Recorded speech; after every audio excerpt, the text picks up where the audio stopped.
this issue that Vito's having with his bone, right? Common issue. So what we're going to do is we're going to start conditioning this. Now, what you have to do is you have to build trust with the puppy. So in the beginning, Vito,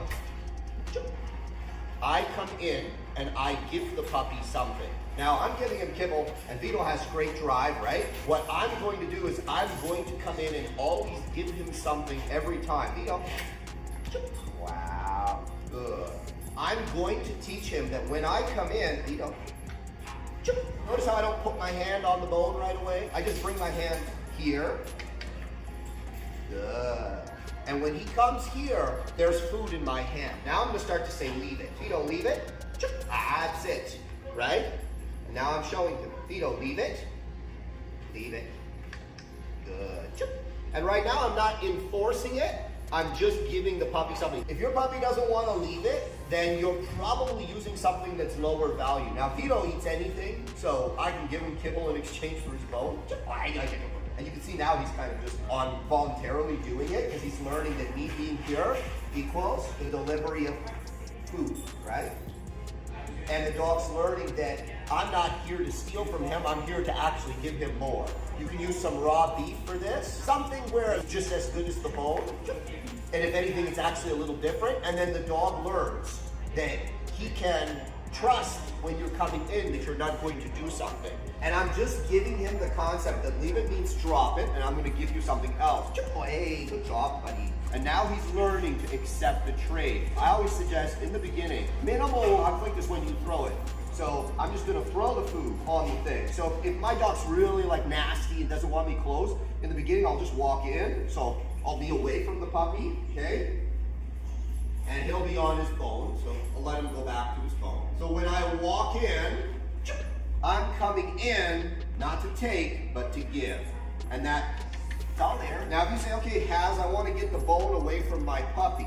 So what I'm gonna do is I'll say, leave it. And I'll take him here. And I'll take the bone, okay? And then I'll give it to him. And then I'll repeat that, leave it. I'll take the leash, right? I'll take the bone, pick it up, sit, and I'll give it to him. And he's learning that just because I came to take something that belongs to him, doesn't mean he won't get it back.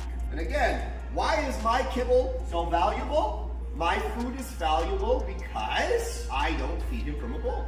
If I fed him from a bowl, he wouldn't care about the kibble. He'd say, this bone is more important than that. The most important thing is if the puppy offers this undesired behavior and he bites at you, don't do this. If you do it, guess what you're doing? You're reinforcing that behavior because you're giving them success. Don't mess too much with them when they have nice things. If you have small kids in the house, do not allow the kids to mess with a dog. I don't care if the dog doesn't resource guard when they have something. Puppies hate this. So what I'm gonna do is I'm gonna touch him and pair my touch as well with the things that he likes. And see again, the temptation is, oh, I wanna steal that from him. No, don't steal. I always let him know what I'm going to do. Vito. And this is how I build trust. I'm not taking anything, I'm adding the equation here. Yeah, good job. And the rough stuff will make him more resource guarding. So if I wanna really emphasize the resource guarding, if I do this, yeah, exactly, right?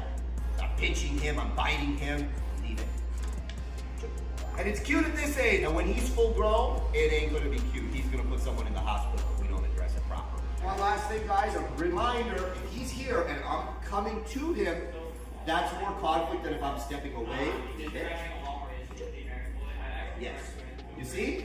So now it's less conflict. The dog has a decision and a choice. And again, if your dog doesn't want to do the trade, you probably are not giving him enough value in that trade. My biggest thing, guys, don't mess too much with their stuff. There's this misconception out there that if you put your hands in the food bowl and if you're always taking their bones and stuff away, that they're going to not be food aggressive. I get all the time, oh, I did all this stuff that they told me to do on the internet, and now he's food aggressive. I don't know why. If your dog is oriented to be food aggressive, and they're not all, it's a genetic trait. If it's there, that kind of stuff makes it worse. Versus what I'm doing, I'm reducing conflict. Yes, you can punish your way through resource guarding, but that's a rough road to hoe. I'd rather build some trust, some good relationship, and then I'll put some punishments over top of that if I need to, which in many cases you will, but they don't have to be as regular because the dog knows that there's another side to the equation. It's not just a conflict.